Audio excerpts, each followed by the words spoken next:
পশ্চিমবঙ্গের এক নির্জন গ্রামে ছিল একটি বড় পুরনো বাড়ি। সেই বাড়িতে থাকত 4 জন মানুষ। হরিদাস মজুমদার, বাড়ির কর্তা; বিনতা মজুমদার, তার স্ত্রী; তাদের একমাত্র ছেলে অরিন্দম, আর অরিন্দমের স্ত্রী অপূর্ণা। অপূর্ণা ছিল খুব শান্ত স্বভাবের মেয়ে, কিন্তু তার জীবনে একটা বড় দুঃখ ছিল। তার বাবা গোপাল দাস খুব গরিব মানুষ ছিলেন। মেয়ের বিয়েতে তিনি কোনো পণ দিতে পারেননি। এই কারণেই প্রায় প্রতিদিনই শ্বশুর শাশুড়ির অপমান শুনতে হতো অপূর্ণাকে। এরপর একদিন ডাক্তার জানালেন আরেকটা দুঃখের কথা। সরি, আমি খুব দুঃখিত। আপনি কোনোদিন মা হতে পারবেন না।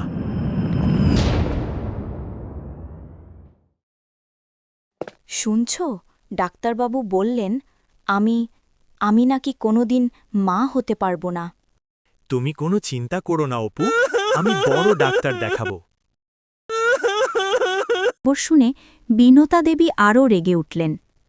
প্রায়ই বলতেন, পণ আনতে পারিস না, আবার সন্তানও দিতে পারবি না। কিন্তু এই বাড়িতে একজন মানুষ ছিল যে অপূর্ণাকে সত্যি ভালোবাসত। সে ছিল তার স্বামী অরিন্দম। অরিন্দম সবসময় বলতো, তুমি এসব কথা মনে নিও না অপূর্ণা, আমি আছি তোমার পাশে। একদিন কাজের জন্য অরিন্দমকে শহরে যেতে হলো। যাওয়ার আগে সে অপূর্ণাকে বলল, আমি খুব তাড়াতাড়ি ফিরে আসব, তুমি চিন্তা করো না। আচ্ছা, সাবধানে যেও। অরিন্দম চলে যাওয়ার পর বাড়িটা যেন আরও অন্ধকার হয়ে গেল, কারণ এখন অপূর্ণাকে রক্ষা করার মতো কেউ ছিল না। একদিন রান্নাঘরে সামান্য একটা বিষয় নিয়ে অপূর্ণা আর তার শাশুড়ি বিনতা দেবীর মধ্যে তর্ক শুরু হয়। রাগে অন্ধ হয়ে যায় বিনতা। হঠাৎ সে পাশে থাকা একটা লাঠি তুলে নেয় আর সজোরে আঘাত করে অপূর্ণার মাথায়। আঘাতটা এত জোরে লাগে যে অপূর্ণা মাটিতে লুটিয়ে পড়ে। কিছুক্ষণের মধ্যেই সবকিছু নিস্তব্ধ হয়ে যায়।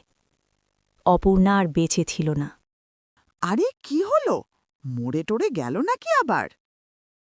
ভয়ে কাঁপতে থাকে বিনতা আর হরিদাস। তারা বুঝতে পারে বড় অপরাধ হয়ে গেছে। রাতের অন্ধকারে তারা বাড়ির পেছনের বাগানে একটি গর্ত খুঁড়ে অপূর্ণার দেহটা মাটির নিচে পুঁতে দেয়। তারপর যেন কিছুই হয়নি এমনভাবে স্বাভাবিক থাকার চেষ্টা করে। কিছুদিন পর অরিন্দম বাড়ি ফিরে আসে। ঘরে ঢুকেই সে জিজ্ঞেস করে, মা, অপূর্ণাকে দেখছি না তো, ও কোথায়? হরিদাস আর বিনতা মিথ্যে গল্প বানিয়ে বলে, ও অন্য একটা ছেলের সাথে পালিয়ে গেছে। ওর মতো হাড়বজ্জাত মেয়ে পালিয়ে গেছে, ভালো হয়েছে। আমি তো বিশ্বাসই করতে পারছি না যে আমার অপু আমাকে ছেড়ে চলে গেল। সেই রাতে শুরু হলো অদ্ভুত ঘটনা। গভীর রাতে বিনতা দেবী হঠাৎ ঘুম ভেঙে দেখলেন ঘরের কোণে সাদা কাপড় পরা একটা মেয়ে দাঁড়িয়ে আছে। মেয়েটি ধীরে ধীরে সামনে এগিয়ে এলো। তার চোখ দুটো অদ্ভুতভাবে জ্বলছিল। তারপর সে বলল, মা, আমাকে চিনতে পারছো না? তা ভয় পেয়ে দেখল সে আর কেউ নয়, অপূর্ণা। পরদিন সকালেই ভয় পেয়ে হরিদাস আর বিনতা এক সাধুর কাছে গেল। সেই সাধুর নাম ছিল ত্রিলোচন বাবা। তারা কাঁদতে কাঁদতে বলল, বাবা, একটা অতৃপ্ত আত্মা আমাদের ক্ষতি করতে চাইছে, আমাদের বাঁচান দয়া করে। ধ্যানে মগ্ন থাকা ত্রিলোচন বাবা বললেন, তোরা চিন্তা করিস না, আজকে রাতেই সত্য জানা যাবে।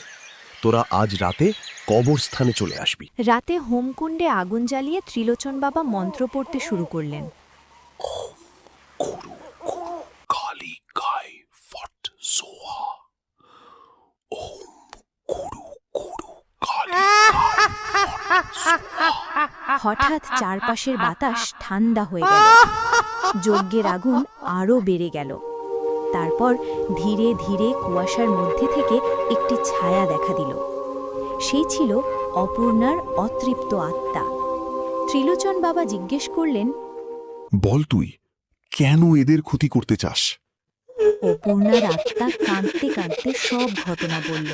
কিভাবে তাকে হত্যা করা হয়েছিল আর কিভাবে তাকে মাটির নিচে পুঁতে রাখা হয়েছিল।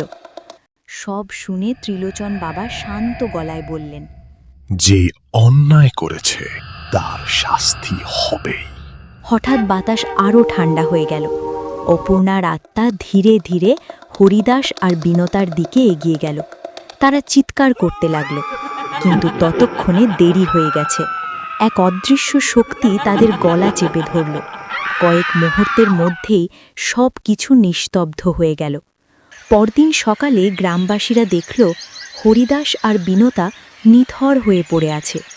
আর সেই পুরনো বাড়িটা আজও নাকি মাঝরাতে কেউ গেলে একটা মৃদু কান্নার শব্দ শোনা যায়। লোকেরা বলে সেটা নাকি অপূর্ণার আত্মা, যে এখনও সেই বাড়ির চারপাশে ঘুরে বেড়ায়।